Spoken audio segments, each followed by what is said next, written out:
So throughout my football career, I've played for multiple different teams with multiple different styles of play, but I've always managed to adapt quickly, whereas other players who perhaps joined the team the same season as me, they struggled to adapt as quickly as I did. And I was thinking the other day, like, yo, why is this the case? Like, why is it that I've always been able to, adapt quickly where other players sort of struggle? So I was thinking, I was like, yo, is it because I was just more talented than that player? Was it because I was just technically better? Was it because I just happened to fit the coach's systems in every single place that I went?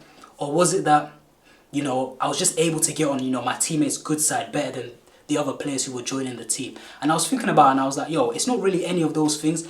It's more my ability to, process and just really quickly adapt to my teammates' strengths and weaknesses. So it's always been about, analyzing what type of players I'm playing with, knowing their strengths and weaknesses, just purely based off how they play. What do they like to do? What are their tendencies? And then adapting from there, you understand? And I feel like that's the way to, adapt to a new team. That's the way to, just adapt like a duck to water, you understand? You just slide into a new team and it's just a case of, yo, you don't even look out of place. Like, it gets to the point where, I'll be playing my first ever game for that team, and you wouldn't even think I was a new player. I just sort of look in place. Sometimes as a footballer, you can kind of know when a player's a new player, you understand, because their teammates are communicating with them more. They're sort of messing up. They don't really know the system. Maybe from certain free kicks, certain corners, they don't really know what to do or what's really going on. You can kind of sense it that someone's a new player, but with me, it was never the case. It always looked like I belonged. So today I'm going to be teaching you the importance of just being able to assess and analyze your teammates' strengths and weaknesses so you can adapt to their game, so you can build that chemistry. And yeah, basically I'm going to be teaching you how to do it as well. So I'm assuming everybody watching this video has went to trials where they force you to play like 11-a-side games where you don't know anybody from both teams. It's just a collection of players who have come together and just sort of have to figure it out, you understand? I'm pretty sure you've probably all been in that situation.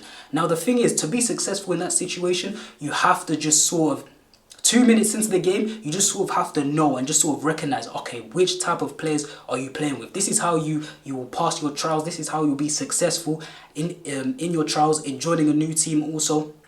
And obviously, in order to, keep playing at a high level, you're probably going to have to go through this trial process a lot. One weakness that many footballers have is improving their weak foot. For some reason, a lot of players I've spoken to just can't seem to figure out how to improve their weak foot, whether they're right-footed or left-footed. But luckily for you, I've made a course on how to improve your weak foot. This course is currently in the works.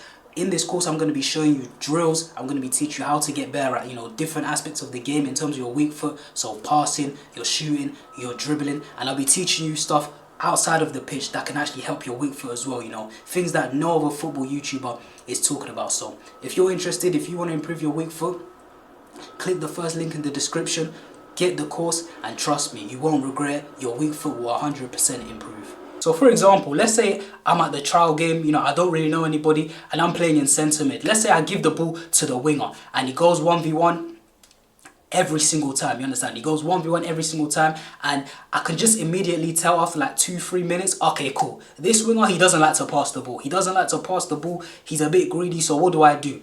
He's one of them wingers where he has his head down, he doesn't really know what's going on. So obviously frustrating, you know what I'm saying? When you play with bad players, it's going to make you sort of not look as good as well at times. But I'm like, cool, okay, cool, what do I need to do? So if I'm giving this ball to the right winger, let's say I'm playing as the right number 8, I know for a fact, alright, cool, he's not gonna pass the ball. So maybe even if I shout man on, he's not really gonna, he's still gonna be doing nonsense. So even if you shout man on, let's say there's 2 guys on him, and he's still gonna try, dribble through them. So what I'll do, I'll literally just place myself in a situation where if the 2 defenders do tackle him, I'm in a position to just sort of sweep up the ball. Because obviously when you're going for a tackle, and then obviously because of the contact, the ball sort of bobbles, 2-3 yards away. So what I'll do, I'll just anticipate that and I'll just be like, yo, this guy's gonna get tackled in this situation. Let me just move slightly closer to him so that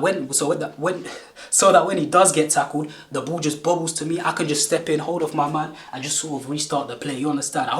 I hope that situation made sense. Obviously, another thing as well, let's say he's a winger who does pass. He's a winger who does pass, but he's left-footed and he cuts inside every single time. So if he's a winger who cuts inside every single time, me as a number 8, in order to help out my winger, I have to, I have to recognize, alright, cool. I can't just, stand on the inside every time. I can't make runs, forward runs on his inside, sort of an underlapping sort of situation. I have to do sort of like the Kevin De Bruyne thing. When Kevin De Bruyne likes to, overlap his winger and just sort of get that crossing. So I'll literally, let's say I give him the ball, I'm the right number 8, give my left winger the ball, know that he likes to cut inside. I'll just help him out by literally just making that overlapping run, on his outside, so that he uses me. He can use me he can play me so I can put the ball into the box, maybe get an assist for a striker or for the left wing on the opposite side, or he can just use me as a decoy, create that space to have a shot, put it in the bottom corner or test the keeper, you understand? So these are the examples I'm talking about. You have to just quickly just process data and just sort of be like, alright, cool, I've seen this type of player before, I know what to do. It does come with experience. It can come from any sort of position on the pitch. For example, if you're a centre back and you're playing with, you've got your centre back partner, obviously you two need to be communicating. If you tell him, alright, cool, bro, we're just gonna play a high line, we're gonna keep them offside.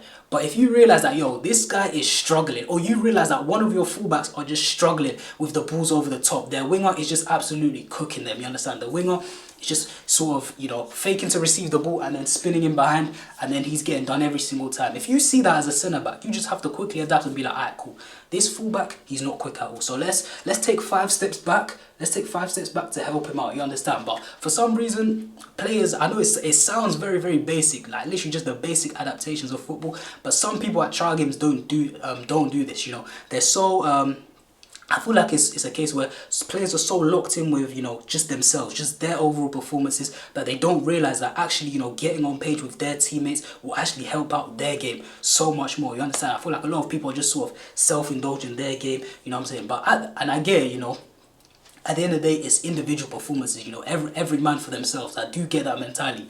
However, you need your teammates. It's a team game. You understand? Very few players can just pick up the ball, dribble past 3 or 4 players, and then smash it in the top corner. Very few players can do that. Even at the professional game, how many players can do that right now? Who? Lamine, maybe Dembele, Kvaratskhelia. That's about it. Anyone in the Prem? No, I don't think so, to be honest. You know what I'm saying? But yeah, football is a team game. At the end of the day, you need your teammates. You need to you need to adapt. You know what I'm saying? Or even it can be a case where I'm in centre mid and then I realise that the number 8 I'm playing with, or let's say we're playing a 4-2-3-1. Me and someone else, we're playing in the holding behind the number 10. If I realise that this guy loves to get forward, you know what I'm saying? This guy loves to get forward. He doesn't even do his defensive work. He just loves to go forward.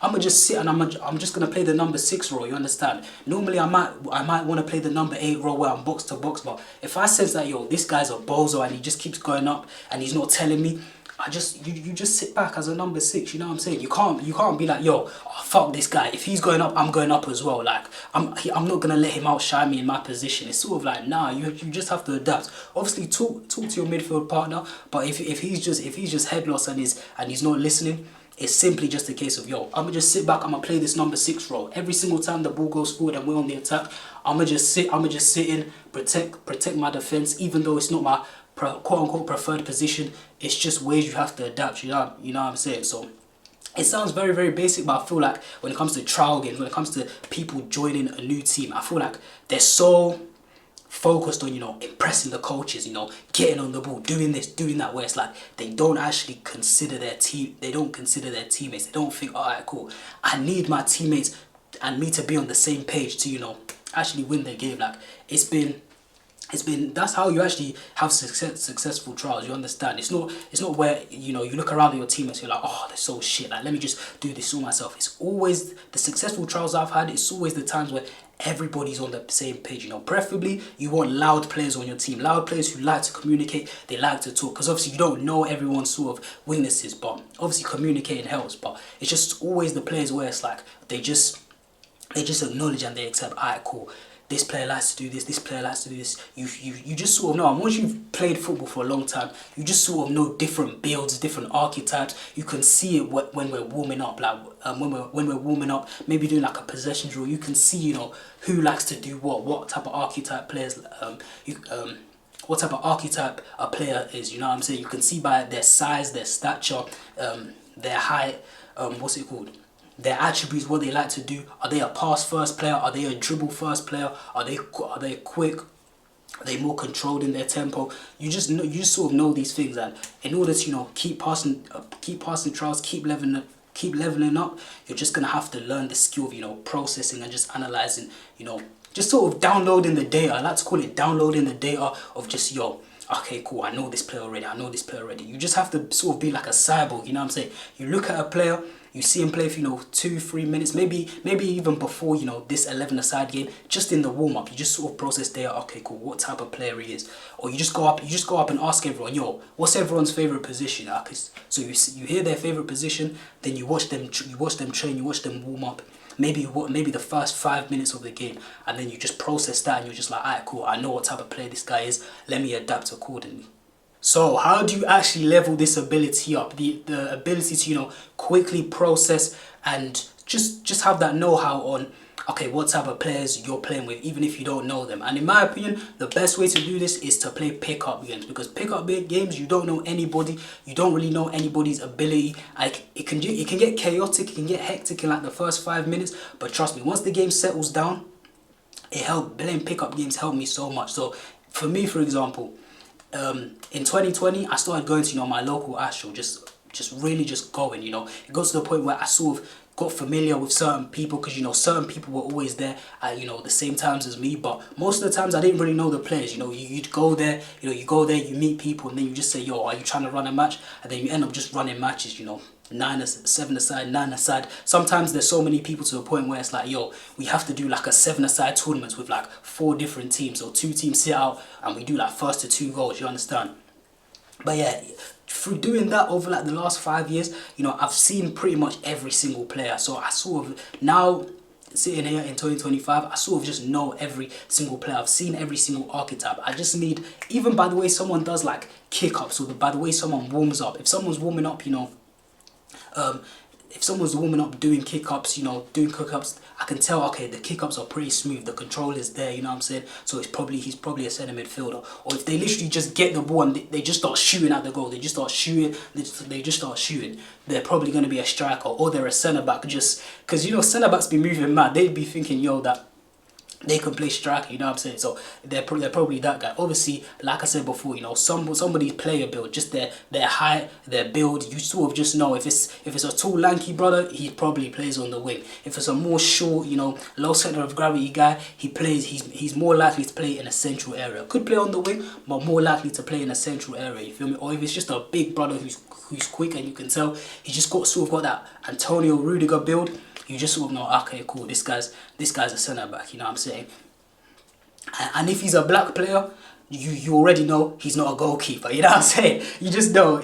I've never met a black goalkeeper apart from Onana, you know what I'm saying? So you literally, once you've been around the block, you just sort of know these type of things, and you can just quickly process data whilst you're playing with people you don't even know. You've seen every single archetype, and then you just adjust accordingly. That, like, there's been times where, you know, certain teams I'm on, I can tell, alright, cool, I just have to play at centre back. You know what I'm saying? I'll do the ball playing centre back thing, because as soon as the game starts, even though we talked about positions, I see guys will just start, everyone will just start moving up the pitch, you know what I'm saying? And there's no cover at the back. As soon as I look back and there's no cover at the back, I'll just be like, alright, cool, I'm the centre back for today. I'll just do the ball playing centre back thing. Or it can be a hectic, chaotic first 5 minutes while you're playing with people you don't know.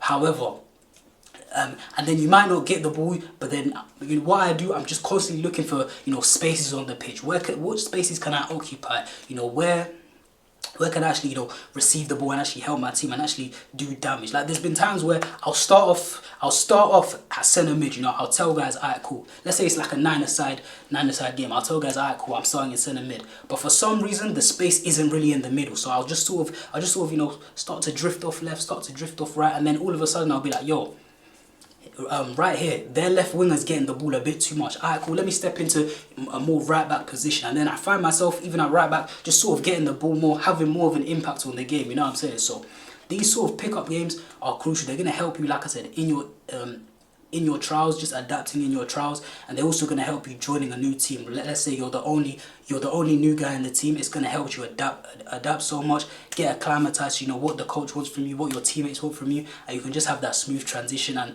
eventually just get into the starting 11 and be a key player for that team. But that's the vid for today. I hope you enjoyed. I'm JT and I'm out.